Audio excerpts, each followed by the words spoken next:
আসসালামু আলাইকুম রহমতুল্লাহ। ওয়ালাইকুম আসসালাম রহমতুল্লাহ। কবি সাহেব, আপনি কেমন আছেন? আছি আলহামদুলিল্লাহ ভালো। দেখেন, আমি আমাদের দর্শক শ্রোতা যারা আছে তাদের কাউকে এখনো আপনার পরিচয় আমি দেই না। তো আমি সর্বপ্রথম চাচ্ছি আপনার নামের মাধ্যমে আপনার পরিচয় জানতে। আপনার নামটি কি? আমার নাম হইতেছে মহিউদ্দিন হাসান আল কবিরাজ। মহিউদ্দিন হাসান আল কবিরাজ। ও, তার মানে আপনি কবিতা লেখার পাশাপাশি ডাক্তারি বিদ্যা আপনার জ্ঞান আছে, চিকিৎসা দিয়ে থাকেন, বুঝতে পেরেছি। এত বোঝা তো ভালো না, এত বোঝা ভালো না। ওই চিকিৎসা করলেই তাকে কবিরাজ বলা, এটা তোমাকে কে বলেছে? তোমরা ঋতুর রাজাকে কি বলো? ঋতুরাজ বলি। বসন্তের রাজাকে কি বলো? বসন্তরাজ। আমি ঐতিহাসিক কবিদের রাজা, তাই কবিরাজ। বিশাল এক কবিরাজকে নিয়ে হাজির। আচ্ছা কবিরাজ সাহেব, আপনার কাছে একটা প্রশ্ন। আপনি যে কবিরাজ হয়ে গিয়েছেন, আপনি কত সাল থেকে বা কখন থেকে কবিতা লেখেন? আমি তো অনেক আগে থেকেই কবিতা লিখি, প্রায় 1900 ছোটকাল থেকেই কবিতা লিখি। আচ্ছা, 1900 ছোটকাল থেকে কবিতা লেখেন, বুঝতে পেরেছি। আচ্ছা কবি সাহেব, আপনার এই কবিতা জগতে কবি লিখতে লিখতে আপনি কবিরাজ হয়ে গিয়েছেন। আপনি এই কবিরাজ হিসেবে পৃথিবীর অনেক রাষ্ট্রগুলোতে ভ্রমণ করেন, আমরা জানি আপনার বিভিন্ন ফেসবুক প্রোফাইলে এবং আপনার পোস্টের মধ্যে জানতে পারি। তো আমার প্রশ্ন, আপনি ইতিমধ্যে মানে এর মধ্যে আপনি পৃথিবীর কতগুলো রাষ্ট্রে ভ্রমণ করেছেন এবং সেই রাষ্ট্রগুলোর নাম কি? বহুত দেশ সফর করছি, আপনারা চিনবেন না। সব মিডিল ইস্টের ওই পাশে চিনবেন না। না, মিডল ইস্টের ওই পারে হলেও আমি না চিনি, আমাদের দর্শক শ্রোতা অনেকে চিনবেন না। আপনারা মিডল ইস্টের দেশের নাম জানেন না আপনারা? চিনবে না, বললাম কত দেশের নাম বলবো। এই নোয়াখালী, চাঁদপুর, বরিশাল, কুমিল্লা, বহুত দেশ গেছি, চিনবে না। মিডল ইস্টের ওই পার, বুঝতে পারছি। আচ্ছা সব্বার, আপনি এই গত সপ্তাহে আপনি একটা ফেসবুক স্ট্যাটাস দিয়েছিলেন যে আলহামদুলিল্লাহ দেশে এসে পৌঁছলাম। তখন কোন রাষ্ট্রে গিয়েছিলেন? ওই যে সিরি দিয়ে নাম, শ্রীলঙ্কাতে গিয়েছিলেন হয়তো। না না, শ্রীমঙ্গল, সিলেটের শ্রীমঙ্গল। হ্যাঁ। আচ্ছা কবিরাজ সাহেব, বুঝতে পেরেছি আপনি কোন ধরনের কবিরাজ। তারপর আপনার কাছে আমি একটু জানতে চাই যে আপনি যে কবিরাজ হয়ে গেলেন, কবিরাজ হওয়ার পিছনের আপনার যে ইতিহাস বা ঘটনা বা কিভাবে আপনি কবি জীবনটা এই পর্যন্ত আসলে, এরকম একটা স্টোরি আমাদেরকে শোনান। আমি তো বলেছি যে আমি অনেক আগে থেকে কবিতা লেখি। 1900 ছোটকাল। আমি যখন কবিতা লেখা শুরু করেছি তখন তোমার বাপ দাদারও জন্ম হয়নি। এমনকি তোমরা যাদের কবিতা পড়ো, রবীন্দ্রনাথ ঠাকুর, সুনীল গঙ্গোপাধ্যায়, ওরাও আমার জুনিয়র, ওদের আগে থেকে আমি কবিতা লিখি। তোমরা ছোটবেলায় একটা কবিতা পড়েছো, পাখি সব করে রব, রাতি পোহাইলো, কাননে কুসুম কলি, সকলে ফুটিল, ওইটা কিন্তু আমার লেখা। কিন্তু তোমরা তো আধুনিক যুগের ছেলে মেয়ে, সবকিছু আপডেট পাইছো, কত প্রযুক্তি পাইছো, মোবাইল, ইন্টারনেট, স্যাটেলাইট, বহুত কিছু পাইছো। আবার পড়াশোনার ভিতরে কত কিছু আপডেট পাইছো, আমার যুগে এত কিছু আনলে না। তোমরা এই যে পড়াশোনা করো না, আরবি পড়ো, আরবিতে কিন্তু অক্ষরের সাথে সাথে জবরজের পেশও আছে। একসময় কিন্তু জবরজের পেশ ছিল না, পরবর্তীতে আবিষ্কার হয়েছে। এই বাংলাতেও কিন্তু একসময় আকার ও শিকার তরিকা ছিল না, পরে আবিষ্কার হয়েছে। তা আমি এই ছিল আবার ইকোদি লোকের রকেট।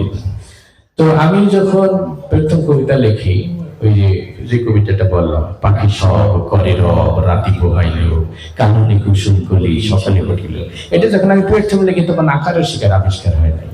তখন আমি আকার ও শিকার ছাড়াই কবিতাটা লিখেছিলাম এইভাবে, পকসব কররব রতপহল, কনন কসম ফল, সকল ফটল। কিছুদিন পরে যে ভাষাবিদরা আকার আবিষ্কার করলো, আমার কবিতা হয়ে গেল পাখা সাপা কারারাবা রাতা পাহালা, কাননে কাসামা ফালা, সাকালা ফাটালা। তার কিছুদিন পরে যে রসিকের আবিষ্কার হলো, আমার কবিতা হয়ে গেল পিকিসিবি কিরিদিবি রীতি পিহিলি, কিমিনি কিসিমি ফিলি, শিখিলি ফেতিবি। তারপরে যখন রস্যুকের আবিষ্কার হলো, আমার কবিতা হয়ে গেল পুকুশুবু কুরুরুবু ঋতুপু হইল, কুরুনু কুসুম ফুলু শুকুলে ফুটুলু।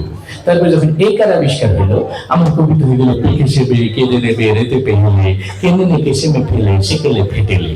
যখন ওকার আবিষ্কার হলো, আমার কবিতা হয়ে গেল পুকুশুবু কুরুরুবু রতপু হলো, কুরুনু কুসুম ফুলো সকল ফুটলো।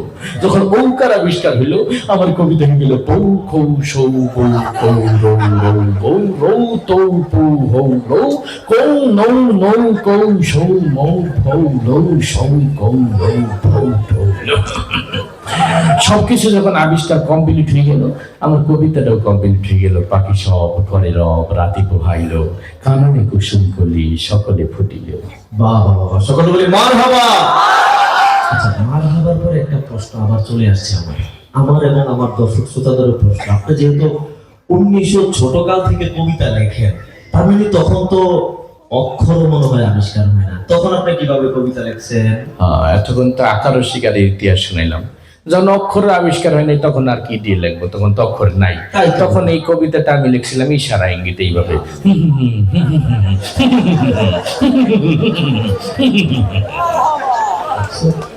আচ্ছা, আপনার এই ঐতিহাসিক বিখ্যাত কুখ্যাত এই কবিতাটা নাকি বাংলাদেশ সমাবেশে অনেক মানুষ আবৃত্তি করার চেষ্টা করেছিল, সেই কাহিনীটা একটু শোনান। আমার কবিতা এটা তো ছোটবেলায় সবাই পড়ে, সবাই আবৃত্তি করে। তা আমি তো সাধারণত এই ইসলামিক অঙ্গনে চলাফেরা করি, তাদের আবৃত্তিতে সবসময় শুনি। একদিন চিন্তা করলাম, যারা অপসংস্কৃতির জগতে কাজ করে, সিনেমা জগতে কাজ করে, ওরাও তো আমার কবিতাটা ছোটবেলা আবৃত্তি করেছে, দেখি তারা কিভাবে করে।